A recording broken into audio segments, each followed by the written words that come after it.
Salut YouTube, on se retrouve aujourd'hui pour la découverte de Nest.js qui est un framework pour Node.js. Avec Nest, on peut faire plusieurs types d'applications, notamment rendu côté serveur, faire des API, communication en temps réel. Sous le capot, ça vient avec le framework Express pour gérer les requêtes HTTP, mais on peut le configurer pour utiliser Fastify.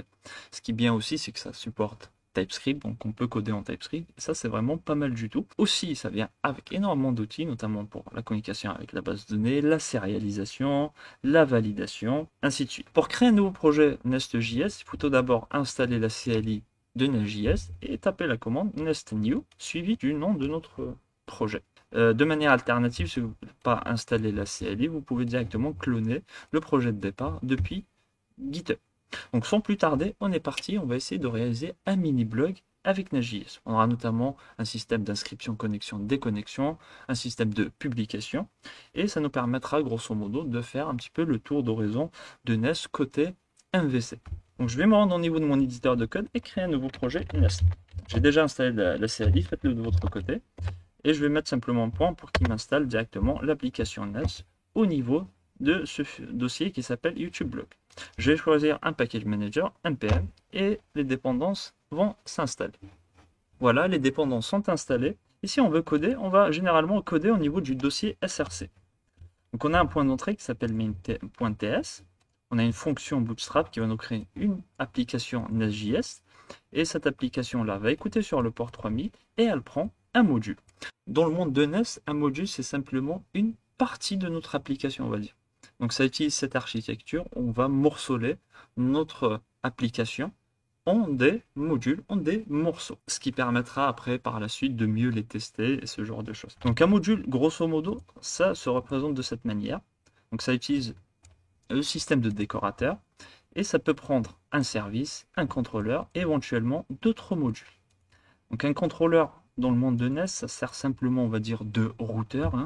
Donc on a cette annotation contrôleur qui vient rajouter certains comportements à une classe en particulier.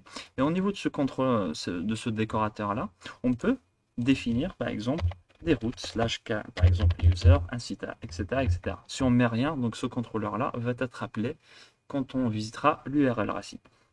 Pareil, un contrôleur peut prendre une ou plusieurs méthodes qui seront annotées d'un verbe HTTP. On peut travailler, on peut écrire un peu de logique, mais le gros de la logique, on va dire la logique métier, on va plutôt l'écrire au niveau de service.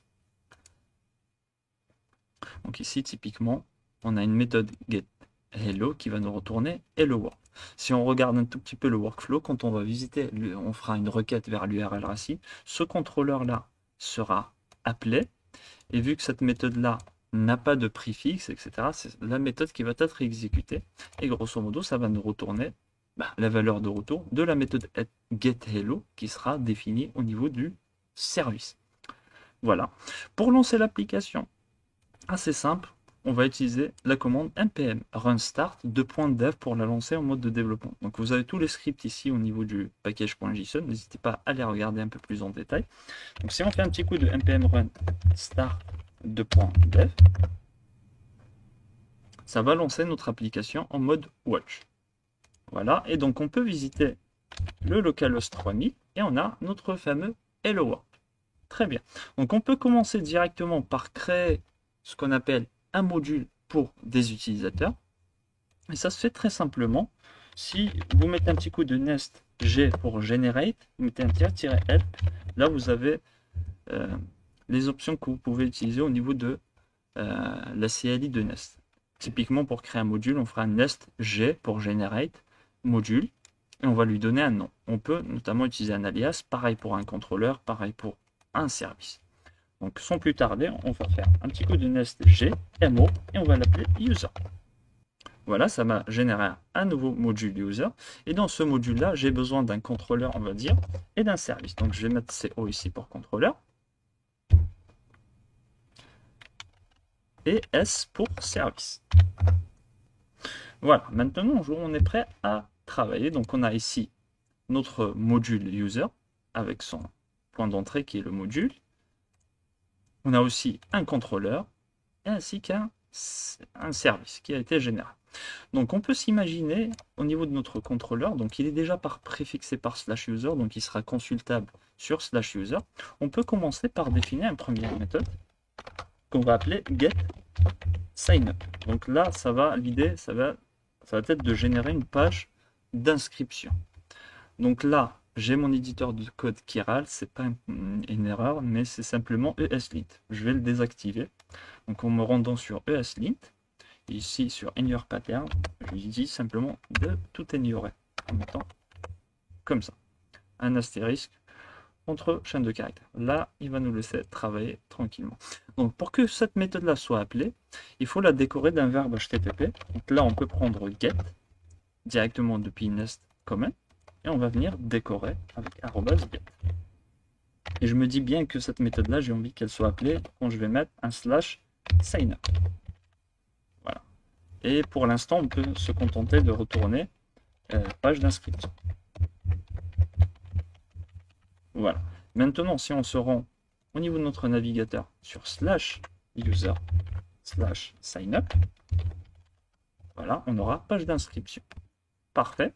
Donc on peut en profiter directement pour en créer une deuxième pour la page de connexion. Donc là, on va l'appeler login. Là, on va l'appeler getLogin. Et là, on va dire c'est page de connexion. Voilà. Ici, on se rend sur /login. Hop, on a page de connexion. Parfait. Maintenant, c'est pas du texte qu'on veut rendre, mais c'est des pages HTML. Donc pour cela, on va installer un moteur de template. Donc ça supporte plusieurs moteurs de template. Moi, je vais simplement utiliser UJS, qui est très simple d'utilisation. Voilà. Et pour pouvoir le configurer, on va aller au niveau du main.ts. Ici, on va typer create de cette manière. On va mettre nest express application. Voilà. Donc une fois qu'on a fait ça, on peut accéder aux méthodes de express, par exemple app.use, ce genre de choses. Mais nous, on va faire un set viewEngine. On lui dit simplement c'est de l'UJS qu'on veut utiliser comme moteur de template. On peut aussi définir le dossier où seront stockées nos vues. Donc on fera un set baseViewDir. Et là, tout simplement, la convention, c'est de les mettre à la racine. Donc on fera un petit coup de join. Donc on importe depuis path.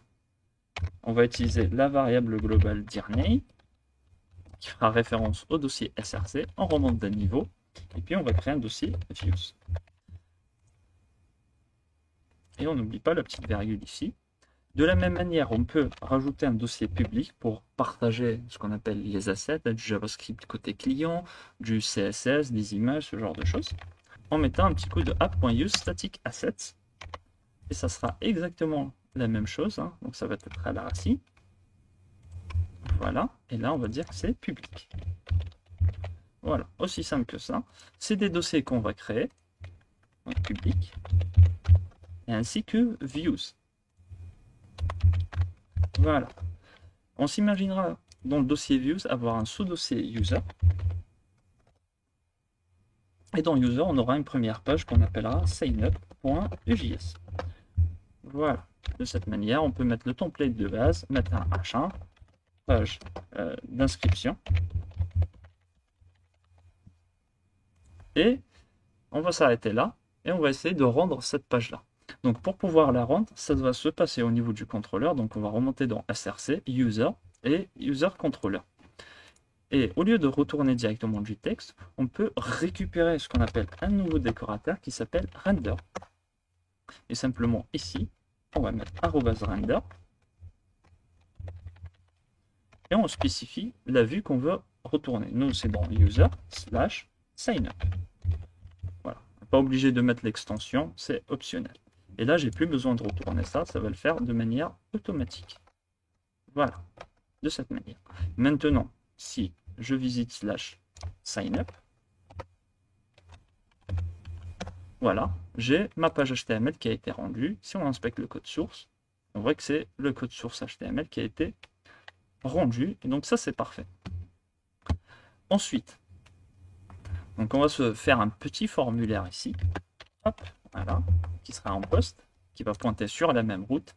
Et là, on s'imaginera avoir un username, un email, ainsi qu'un mot de passe. Pour pas trop se répéter, on va se créer un dossier component pour créer un composant générique. Donc là, au niveau de views, je vais me faire un sous-dossier que je vais appeler components. Et à l'intérieur, je m'imagine avoir un input.ejs. Donc ici, on mettra une petite classe form-group au niveau de notre div. Voilà. Et là, on va mettre un label qui va prendre donc des variables EJS. Donc là, on va dire simplement le name. Pour le for, à la limite, on peut le laisser, on va le retirer. On va pas trop s'embêter.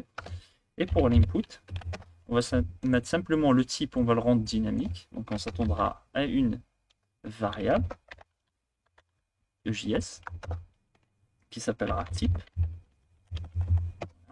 Et puis on va rajouter la clé name pour pouvoir récupérer les données côté backend. Et là, on va mettre aussi name. Voilà.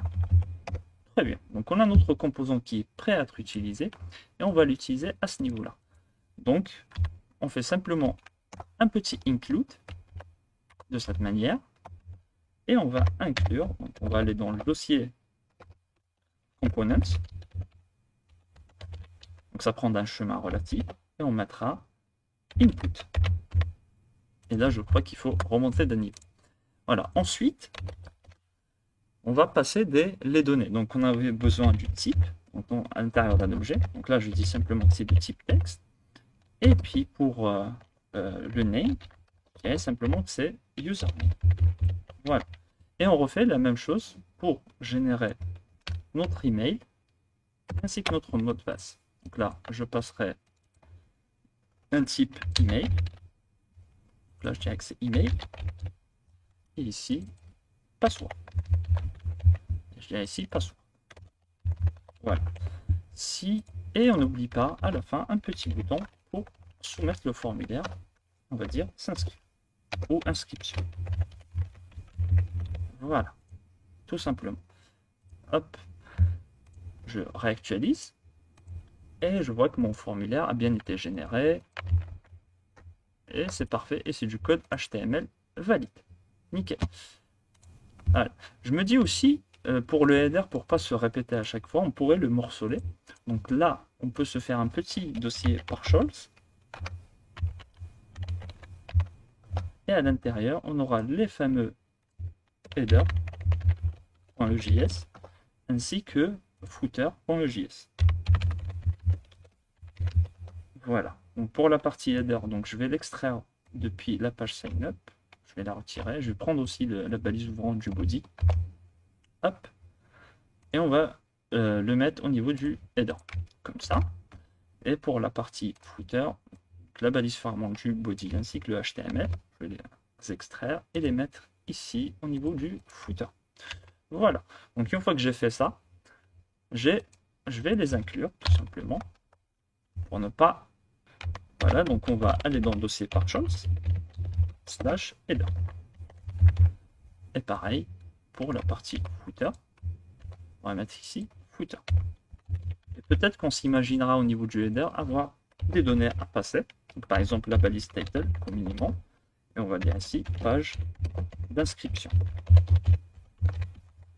Voilà. Donc cette variable là, on va la récupérer au niveau du header et on va la placer ici. De cette manière. Title. Voilà. Donc si je réactualise, hop, ça marche de la même manière. Maintenant, j'ai page d'inscription ici. Maintenant, pour rajouter du CSS, si vous vous souvenez, on avait mis ça, use static asset, donc c'est dans le dossier public. Donc si on va dans le dossier public, hop, hop, voilà, on peut se créer par exemple un fichier CSS que je vais appeler global.css. Et pour l'instant, on s'imaginera simplement que le body a une font family sans série. Maintenant, pour inclure ce CSS, c'est assez simple. Au niveau de nos vues, on va aller vers la partie header et on va rajouter un lien CSS. CSS, et simplement ici, on écrit global.css. Aussi simple que ça. Normalement, si je réactualise, normalement, la police devrait passer en sans serif. Alors, ça ne marche pas, je regarde. Voilà, donc là, il faut mettre un chemin absolu. Je réactualise, hop, et voilà, maintenant, mon CSS est bien chargé. Je me dis peut-être qu'ici, au niveau du header, j'aurais besoin d'une navigation. Donc on pourrait l'extraire dans un fichier séparé, mais pour cette vidéo, je me dis je vais directement la créer ici. Donc j'aurai une nav, peut-être un H1, un blog, et puis il y aura une UL. Et à l'intérieur de la UL, pour l'instant, on s'imaginera avoir 3 LI. À l'intérieur de ces LI-là, on aura des liens. Par exemple, pour l'inscription, connexion, et puis pour la déconnexion, ça ne va pas être un lien, mais ça va être un formulaire qui sera en post, qui va pointer sur /user/logout, et on va mettre ici simplement un petit bouton de type submit. On va créer des connexions. Voilà. On rajoute les liens ici, donc c'est /user/signup. Pareil ici, /user/login. Et normalement, on est bon.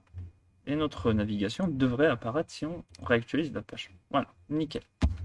Si on veut lui rajouter un peu de CSS, pourquoi pas. Donc ici, je vais rajouter une classe navigation.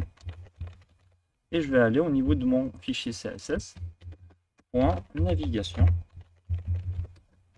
Et je me dis peut-être que je vais la mettre en flex. Hein. Voilà. Et un background color. On va mettre du gris. On va rester très sobre. Et on va mettre un align items, center. Et un justify content, peut-être un space between. Et on va lui rajouter un petit padding de 1 REM sur les 4 coins. Voilà. Si on réactualise, on a notre petite navigation et on voit que le CSS fonctionne super bien. Voilà. Donc on va attaquer la page d'inscription. Donc n'hésitez pas à rajouter du CSS si vous voulez. Pour la page d'inscription, donc ça va être le même workflow. Hein. Donc on va aller au niveau de user. On a déjà déclaré login et on va utiliser le décorateur render. Et nous, on va rendre une autre page qui s'appellera login. Voilà. Donc là, on va rien retourner. Et on va aller se créer cette page login. Hop, à ce niveau-là. Login.ejs. Donc on va reprendre tout ce qu'on avait fait au niveau de signup. On va venir le coller au niveau de login. Et je me dis que pour le login, j'aurai juste besoin de l'email ainsi que du mot de passe. Donc je vais retirer la partie username. Là, on va dire que c'est la page de connexion. Ici, comme titre, page de connexion. Et à ce niveau-là, c'est connexion. Voilà. Je vais tout fermer, tout réduire. Et normalement, si on a bien fait les choses, si on visite connexion, on a la page de connexion, inscription. Voilà. Donc on a notre système de navigation qui fonctionne parfaitement. Et tant qu'on y est, on va se rajouter un peu de CSS pour utiliser le formulaire, mais ça va être assez rapide au niveau du login. Donc on va mettre classe, par exemple, form. Je vais faire la même chose au niveau du sign up. Voilà, et à ce niveau-là, par exemple au niveau de global, ou à la limite, ce qu'on pourrait faire, c'est de ne pas le mettre au niveau de global, mais on va se créer un fichier qu'on va dire host.css, par exemple, pour la login et le sign up et le mettre ici. Voilà, donc on fera un point form, et on va lui mettre des bordures, hein, peut-être de pixels, solide, et du noir, un padding de 1 REM, à la limite de 2 REM. On lui donnera une taille de 500 pixels, un margin peut-être de 1 REM pour le faire descendre un tout petit peu, et auto. Et puis pour les inputs qu'il y a à l'intérieur, pour form input, on va leur donner un width à 100%. Et pour les labels, on va peut-être les passer en bloc. On leur donnera un display block, ainsi qu'un text line à center. Voilà. Comme ça.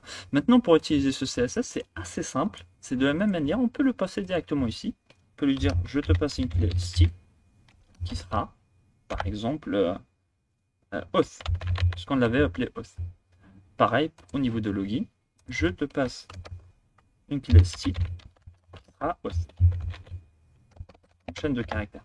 Bien évidemment, si vous voulez passer plusieurs CSS, vous pouvez utiliser un tableau et ça peut le faire. Maintenant, on va aller au niveau du header et pour pouvoir récupérer notre CSS. Donc là, on pourrait s'imaginer que ce CSS là, on peut le passer comme on ne peut pas le passer. Donc là, on peut faire une petite condition avec un if statement. Donc on lui dit simplement si local, donc local représente l'objet qui va contenir des données qu'on passe à notre vue. Si on dit simplement que c'est style est défini, on va générer donc un lien CSS. Hop, on fera un link du point CSS. On va pointer sur slash et on va mettre ici style. On va interpoler comme ça et on aura techniquement slash host. Pardon, ici c'est style. Donc techniquement on aura slash host.css. Voilà. Faire attention aussi aux espaces. Et normalement, si on a bien fait les choses et qu'on réactualise, voilà, on se retrouve avec ce petit formulaire qui marche bien. Si on inspecte le code source, voilà, et on voit que ce CSS là a bien été généré. Donc voilà un petit peu pour cette première vidéo.